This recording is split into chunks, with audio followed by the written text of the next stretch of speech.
এখন এই শক্তি কিন্তু এই 16 বছরের আন্দোলনে তারা ছিল না। এখন নেতাগুলো ফাঁসি দিছে, একটা হরতাল ডাকছে, হরতাল দেখে কোনো লোক থাকে নাই, হরতাল হয় নাই। তারা কি করেছে? তারা আওয়ামী লীগের ভিতরে ঢুকে গেছে, ছাত্রলীগের ভিতরে ঢুকে গেছে। আর আমাদের ছাত্র দলের ছেলেরা যতবার ঢাকা বিশ্ববিদ্যালয়ে ঢুকতে গেছে তাদেরকে পিটানো হয়েছে, হাত পা ভেঙে দেওয়া হয়েছে, কিন্তু ছাত্র দল ঢুকতে পারে নাই। এটা মনে রাখতে হবে। এখন ভোট পাওয়ার জন্য তাদের লোক থেকে আল্লাহর নামও দেয়া দিতেছে। ভোট পাওয়ার জন্য ইসলামিক দল করে সরিয়ে আইন হবে না।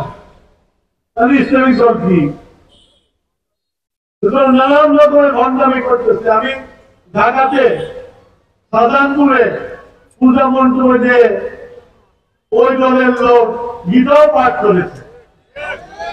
সুতরাং ভোট পাওয়ার জন্য তারা অনেক কিছু করতে পারে।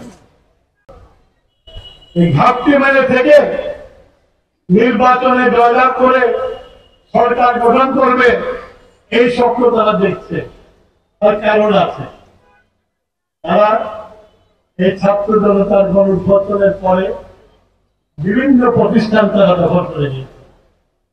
বিশ্ববিদ্যালয়ের ভিসি থেকে শুরু করে কলেজের প্রিন্সিপাল থেকে শুরু করে প্রত্যেককে তাদের দলের লোক বসিয়েছে।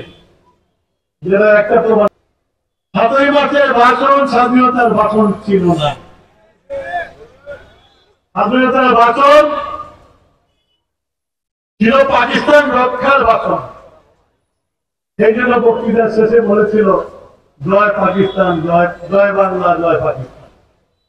আমি নিজে ওই মিটিং এ উপস্থিত ছিলাম। 5 তারিখের পরিবর্তনের পরে আমরা যাদেরকে রাজপথে খুব দেখি নাই, তাদের হঠাৎ করে আবির্ভাব হয়েছে। বিএনপি আমি মনে করি প্রত্যেকটা কর্মী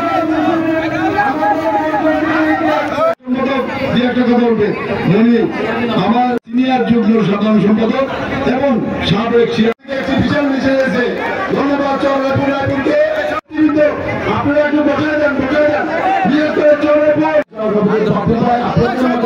সংগ্রামী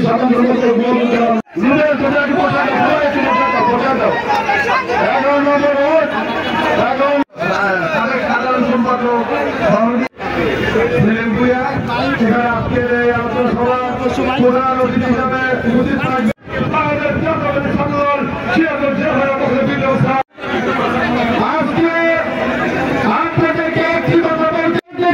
নির্বাচন অনুষ্ঠিত করবো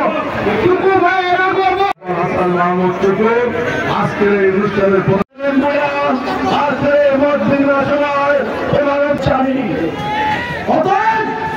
আমাদের নামের চেষ্টা করবেন না।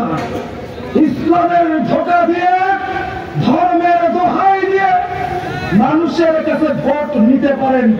রক কেটে দিয়েছিলেন। অতএব সাধু শয়তান ইতিহাস জানে, শুধু একটা দল নেমেছে যাকে আমার চেয়ারম্যান বলে অদৃশ্য ফ্যাসিবাদ।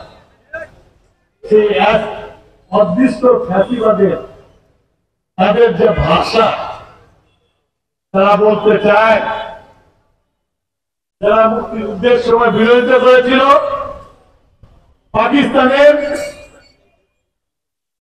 সহকারী বাহিনী হয়েছিল, বাহিনী হয়ে বাংলাদেশের বুদ্ধিজীবীদেরকে হত্যা করেছিল, তারা আজকে বলতে চায় ভারত নাকি আমাদের মধ্যে ভুল বোঝাবুঝিকে কাজে লাগিয়ে বাংলাদেশকে পাকিস্তান থেকে আলাদা করে দিয়েছে।